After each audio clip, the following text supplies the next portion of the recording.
Саламатсыздар ма, құрметті оқушылар, құрметті көрермендер. 2023 жылғы биылғы облыстық олимпиадада 9 сыныпта кездескен есеп теңсіздікке қатысты, теңсіздікті дәлелдеңдер дейді. Так, бұл жерде бізде А, Б, С, Д сандары оң сандар. Так, жазып қояйық, мына А, Б, С, Д нөлден үлкен деп. Нөлден қатаң түрде үлкен сандар. Бұл есеп облыстық олимпиаданың ресми шешімінде, авторлық шешімінде Каши, Шварц, Буняковский, Шварц теңсіздігі арқылы дәлелденген. Яғни оның жеке жағдайы бар, Титу леммасы деп аталады. Сол лемма қолданылған ол жерде. Өте әдемі шешім. Так, мен бұл есепті басқа әдіспен шығардым.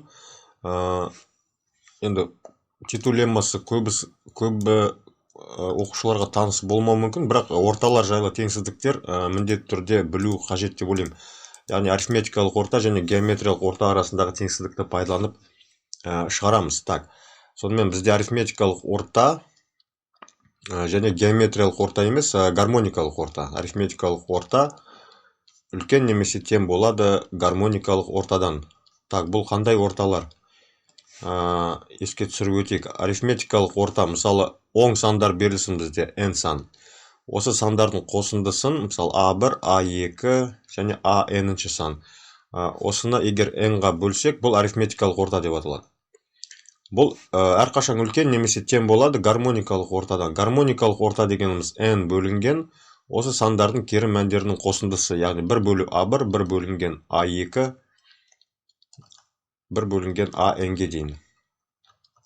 Так, 1 бөлінген AN. Осы теңсіздік әрқашан орындалады оң сандар үшін.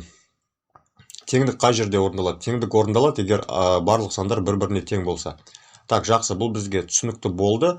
Енді біз теңсіздікке назар аударайық. Бізде көріп отқанымыздай, әр қосылғышта теңсіздіктің сол жағында коэффициенттер бізде 10-ға тең қосындысы. Мына жерде 1А, 2Б, 3С, 4Д 10-ға тең.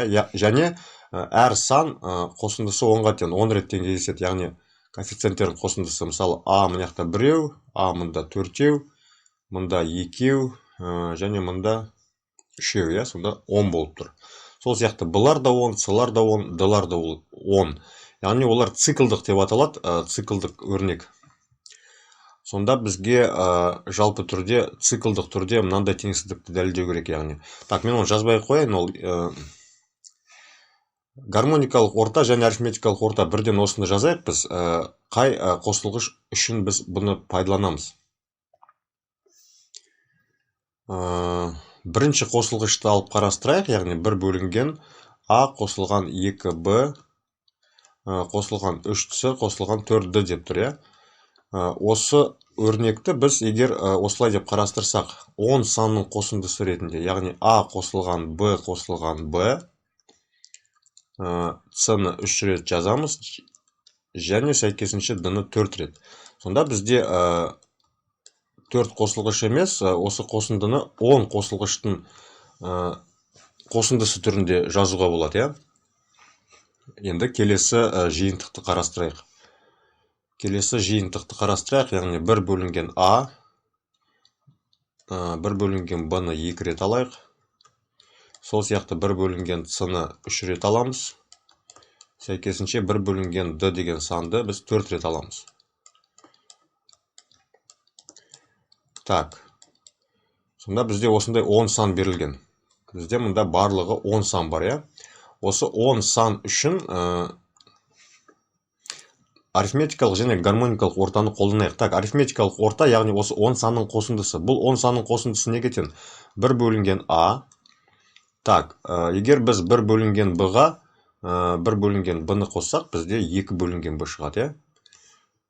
2 бөлінген Б, сол сияқты 3 бөлінген С және 4 бөлінген Д болады.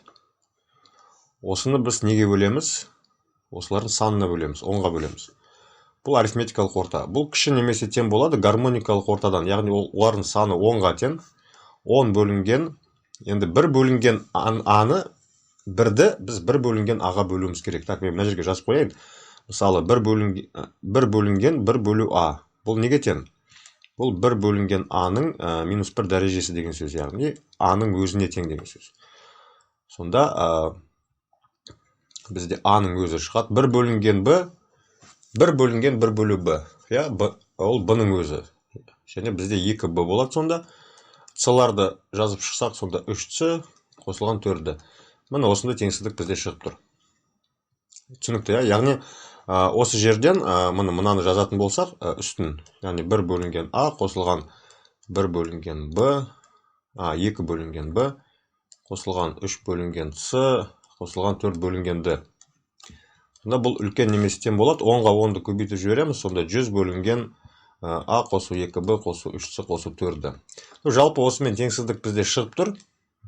Қалған қосылғыштар үшінде жазып шығуға болады. Мен оны алдын ала жазып қойдым, барын қараңыздар. Сонда бізде осы теңсіздік бізде орындалып тұр, Енді осыларды 4 теңсіздікті қосатын болсақ, көріп отқанымыздай, мына жерде 1 бөлінген А, мына жерде 4 бөлінген А, мысалы, мында 3 бөлінген А, және 2 бөлінген А, Сонда олардың қосындысы бізде 10 бөлінген А-ға тең. Так, сол сияқты Д-ларда сондай, Б-ларда, С-ларда сондай. 10 бөлінген Б, 10 бөлінген С, 10 бөлінген Д шығады. Сонда бізде нәтижесінде не шығады? Мынандай нәрсе шығады. Жаңа біз S деп нені белгіледік? Біз теңсіздіктің сол жағындағы бөлікті S деп белгілесек егер, теңсіздіктің сол бөлігін, яғни көріп отқанымызда мыналардың барлығын біз егер S деген әріппен белгілесек, сонда бізде мына жерде 100 деген сан жақшаның сыртына шығып кетеді. Мынау бөлшектің алымында тұрған 100 деген сандар.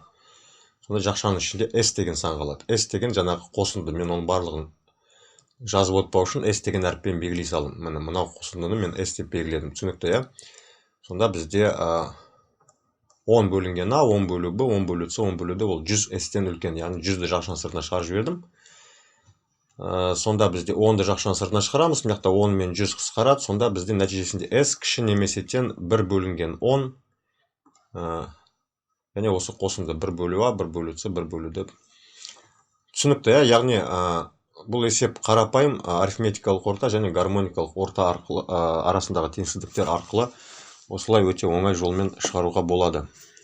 Так, облыстық олимпиаданың басқа есептерінде 10-11 сыныптарда да қызықты әдемі есептер болды. Олардың шығару жолында мен үлгеріп жатсам, міндетті түрде осы YouTube арнаға шығаратын болам. Сондықтан арнамды қолдап, лайк басып, арнаға жазылып кетуді ұмытпаңыздар.